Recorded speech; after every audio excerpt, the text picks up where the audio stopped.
Hello guys, ഞങ്ങൾ T C മേടിക്കാൻ വേണ്ടി കോളേജിൽ വന്നിരിക്കുകയാണ്. അപ്പോൾ വളർന്നു വരുന്ന 2 യൂട്യൂബേഴ്സ് തമ്മിൽ കണ്ടുമുട്ടിയപ്പോൾ ഒരു ബ്ലോഗ് എടുത്തേക്കാന്ന് കരുതി. അതെ അതെ അതെ, ഞങ്ങളെ വളർത്താനായിട്ട് വളരെ കഷ്ടപ്പെടുന്ന ഒരു കുട്ടിയുണ്ട്, ഞങ്ങളുടെ ഉറ്റ ചങ്ക് അഞ്ചിത.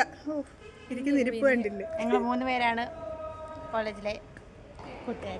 അതെ, എല്ലാത്തിനും എല്ലാ ഉഡായിപ്പിനും ഒരുമിച്ച് നിൽക്കുന്ന 3 എണ്ണമാണിത്. ഞാനില്ല, ഞാൻ നല്ല അതെ, മുഖം കാണുമ്പോൾ അതെ അതെ, അത് കാണുമ്പോൾ തന്നെ അറിയാലോ, നിങ്ങൾക്ക് മനസ്സിലാക്കാൻ സാധിക്കുന്നതേ ഉള്ളൂ. ഇനി ആ ഓഫീസിൽ പോയി എന്തൊക്കെ ചെയ്യണമെന്ന് അറിയത്തില്ല. പോയി ടി സി ഒക്കെ മേടിക്കണം. ടി സിക്ക് ഞങ്ങൾ നേരത്തെ അപേക്ഷിച്ചായിരുന്നു. അതെ, അപേക്ഷിച്ചിട്ടുണ്ട്. അവരിനി തന്നാൽ മതിയായിരുന്നു. ഓഫീസിലോട്ട് പോവുകയാണ്. ഇനി അവിടെ എന്നാക്ക പേപ്പർ വർക്ക് ഉണ്ടെന്ന് അറിയത്തില്ല.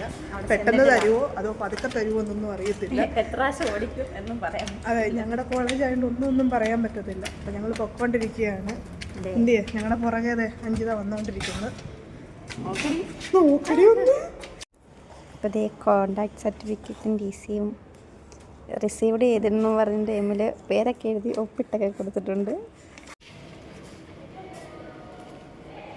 ഹലോ ഗായ്സ്, അങ്ങനെ നമുക്ക് ടി സി കിട്ടിയിരിക്കുന്നു. ടി സി മേടിക്കാൻ പോയപ്പോൾ കൂടെ ഒരു മാഗസിനും കിട്ടിയിരിക്കുന്നു. എന്തൊരു കാര്യത്തിനാണെന്ന് അറിയത്തില്ല, കാപ്പൊടി എന്നൊക്കെ പേര് വെച്ചിട്ട്. അതെ, ഞങ്ങൾക്കൊരു മാഗസിനും കിട്ടിയിരിക്കുന്നു. ഇനി ഞങ്ങൾ പോവുകയാണ്. അതെ, അർച്ചന ടാറ്റ പറഞ്ഞേ. അഞ്ജലി മോളെ ടാറ്റ താടി. അപ്പം ഈസിയായി കിട്ടി. ഞങ്ങൾ കോളേജിൽ നിന്ന് പോവാണ്. അപ്പോൾ ഇനി ഇങ്ങോട്ടൊരു തിരിച്ചു വരവുണ്ട്.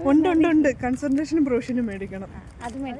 അത് മേടിക്കാൻ വരണം. അപ്പോൾ എന്തായാലും ഒരു വരവൂടൊക്കെ വേണ്ടി വരും ഇങ്ങോട്ട്. അപ്പോൾ ഞങ്ങൾ ടി സി മേടിച്ചുകൊണ്ട് പോവുകയാണ്.